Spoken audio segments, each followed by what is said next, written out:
What can I say, guys? As I said on my post, yeah, I completely fucked up. It was my fault. I think the camera had been charged up in the cupboard, and I just assumed it was fully charged still, but because it had been in there for a few weeks probably since I charged it, the battery must have gone down, and yeah, that's what caused it to go off after 22 seconds or something like that. So yep, never mind. I'll include a bit of an overview in this video, just go over, some of the stuff I was talking about when I was filming. Things to look out for when you're breaking a 3S GTE down. Yeah, there's just a couple of little things you've got to be wary of if you've not got a workshop manual. Sequencing of undoing bolts and stuff like that. There's also a couple of things, well, on this particular engine, overall it's not in bad condition inside. There's no marks anywhere that I would be concerned about. But it was very, very dirty. The previous owner must have been on some longevity oil challenge or something. So, as an example of that, the top of the head bolts is a star drive, and not only were they full of crud, the crud was actually sort of blooming out of the top of it. I think it was probably around almost 10 millimeters thick of crud. So I don't know what type of oil had been used, but thankfully it's done its job on the bearings. But yeah, the build-up inside was horrendous. It's worth pointing out as well if you're going to get a Gen 4 to put in a earlier GT4, a lot of them are automatics, and that's actually a good thing. They don't tend to be as abused as a manual, so there's no bouncing it off the red line in every gear kind of thing. So yeah, that's probably why this engine's relatively good. There's no wear anywhere. I've checked all of the bearings, the mains and the big ends, they're all fine. All the crank journals are fine, they're all within spec. Yeah, everything really. The piston skirts, obviously there's a little bit of wear on them, but there is on every car that's done. Probably this one's done getting on for 200,000 kilometers, so I would imagine it's the original pistons. The rods all look fine, with it being the Gen 4, they're the thinner, weaker rods, so even if it has been running a bit higher boost, which I honestly don't know, it couldn't have been too high because these pistons, the rods, are fairly weak. So yeah, overall, pretty happy with the condition inside. You never know when you're going to open something up, what it's going to be like. It could be a complete disaster. Like I say, it ran fine before I took it out of the car, so the only problem was that the bolts had sheared off the torque converter, so it was making a horrible rattling noise. I think I put the video up on the Facebook page of that noise. So yeah, the previous owner thought it was stuffed, basically, the engine, but turns out the engine's fine. So I probably need to get a new rear main oil seal housing. It's 99% okay. There's just a couple of dings where the bolts have hit, and one of the bolts that was holding the main oil seal housing in was a bit munted on the head, but yeah, everything else was fine. Once I undid it, it came out fine. So that's just an over precaution thing, just in case there might be a hairline crack or something like that I can't see. So the next step is I'm dropping it off at the machine shop with the pistons in about 2 weeks. I'm going over to the city where I get the machine work done, so I could drop it off now. I'm taking the head as well, going to get them to chemically clean, everything before, because again it's such a mess. I don't really want to put it in my parts washer because it'll just gunk the whole thing up in no time. So yeah, I'll give it to them, let them do it, and then I'll get them to do a skim on the head as well, just to make sure it's completely flat before reassembly.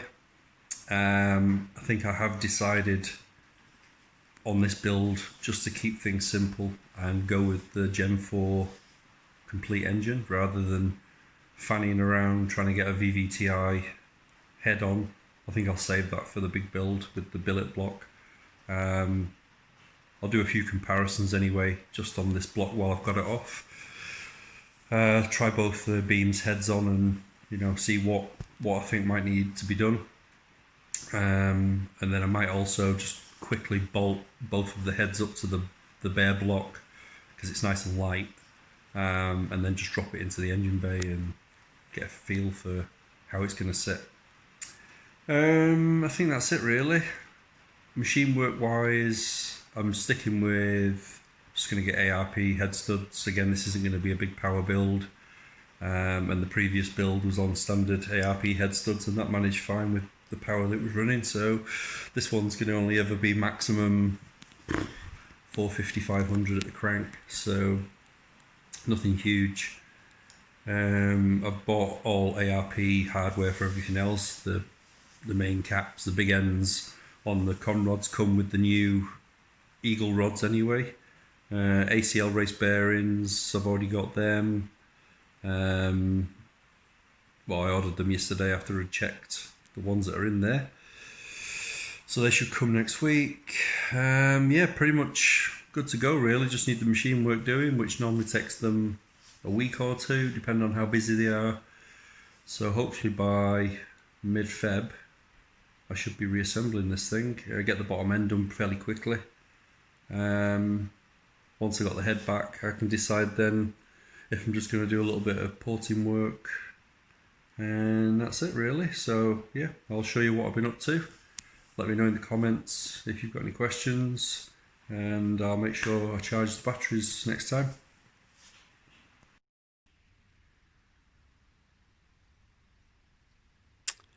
Okay, just a quick overview of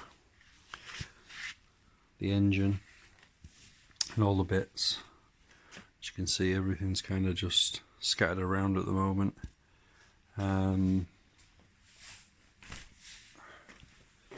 Just have a quick look inside. The cylinders, they've all been measured. Not that it really matters anyway because they're going to be machined, but I just wanted to check on the wear from the existing set of pistons that were in there. I won't be able to show you really, but yeah, you can kind of see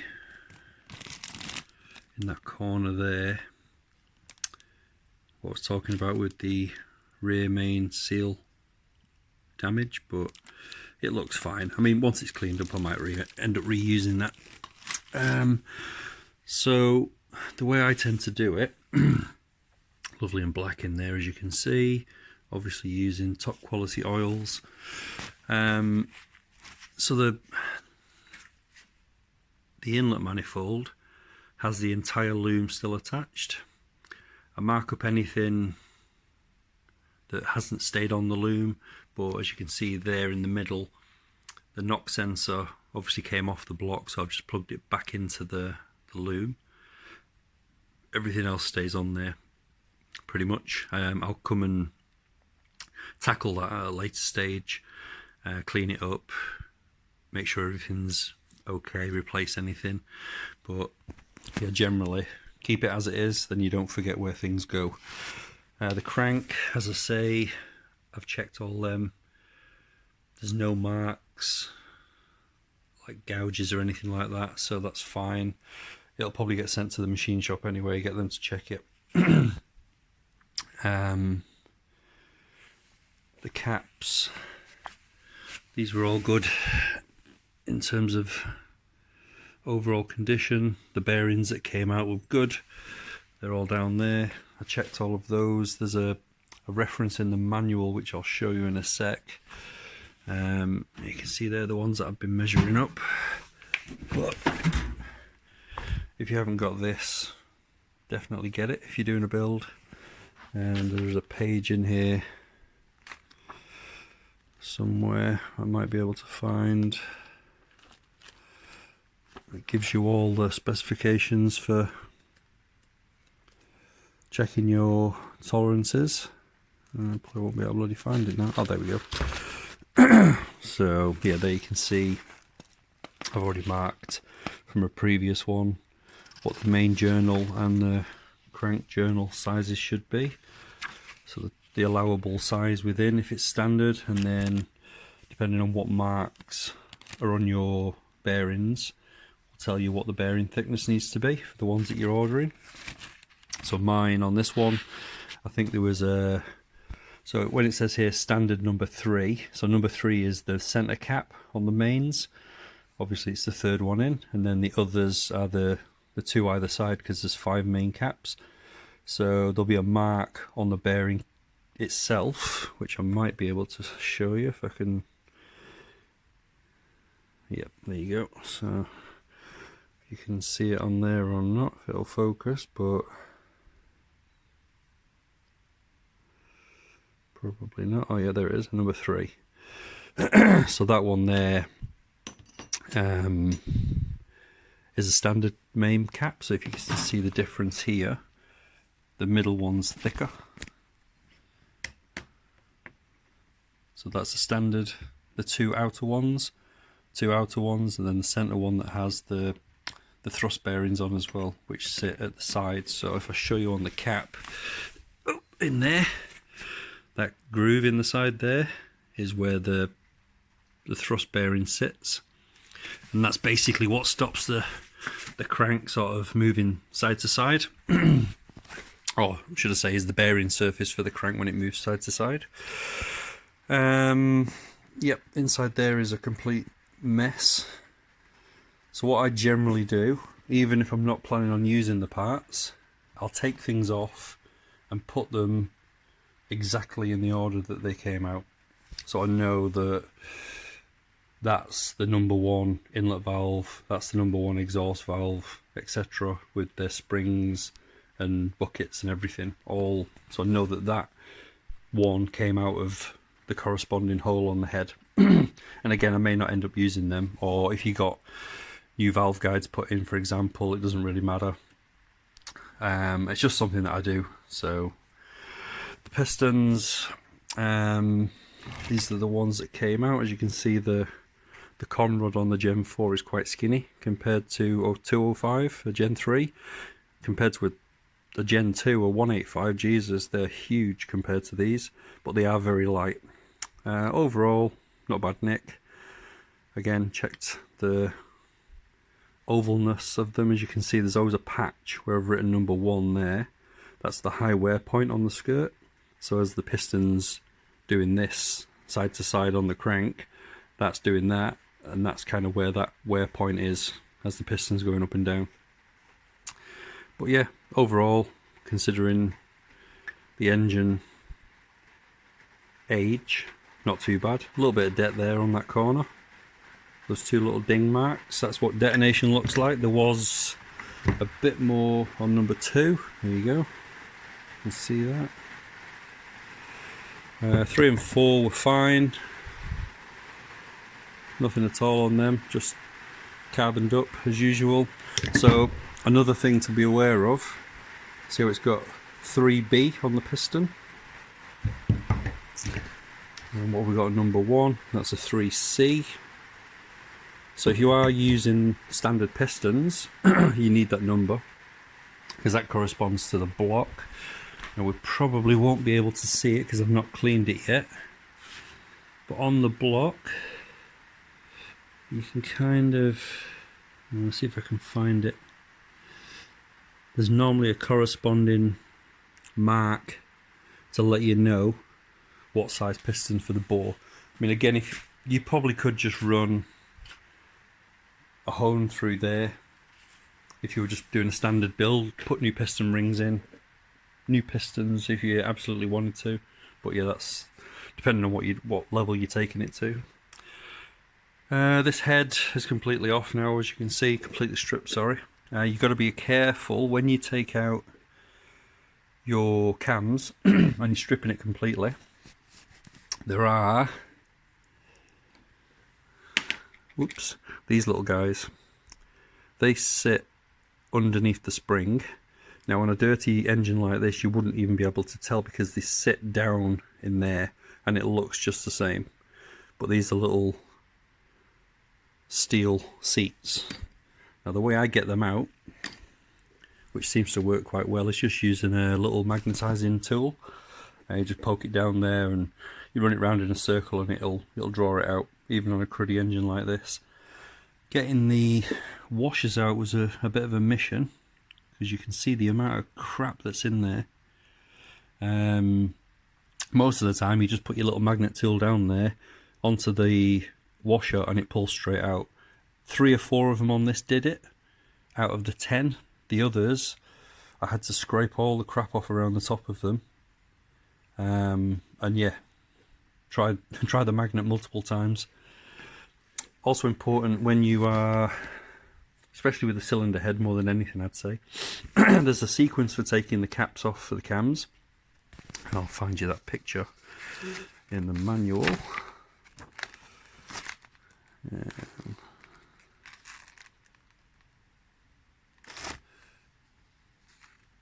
Just give me a sec.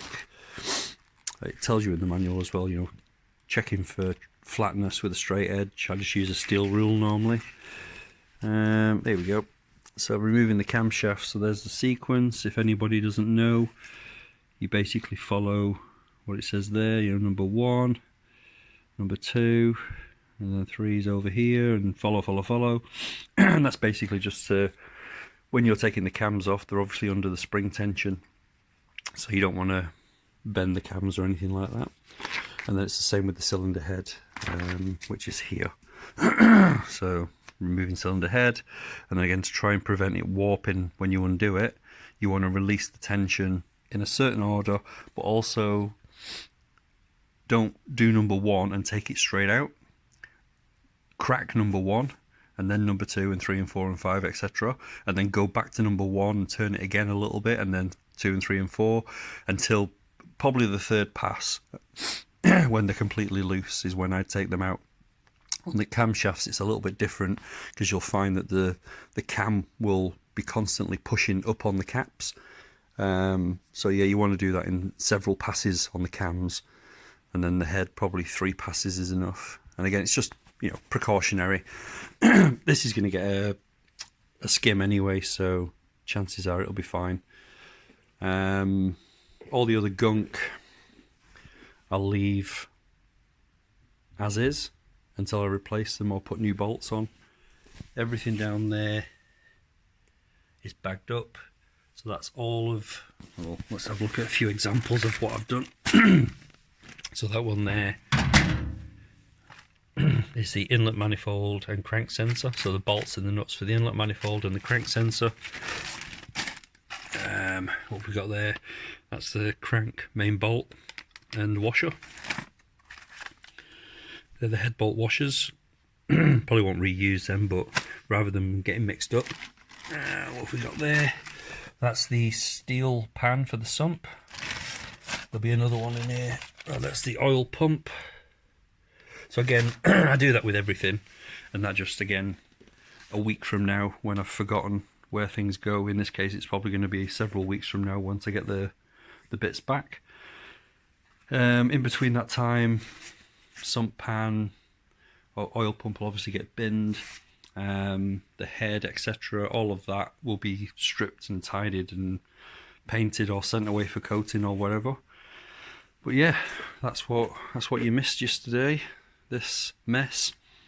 Again, if anyone's got any questions or needs to know anything, maybe if they want a page out of the manual taking a picture of, let me know.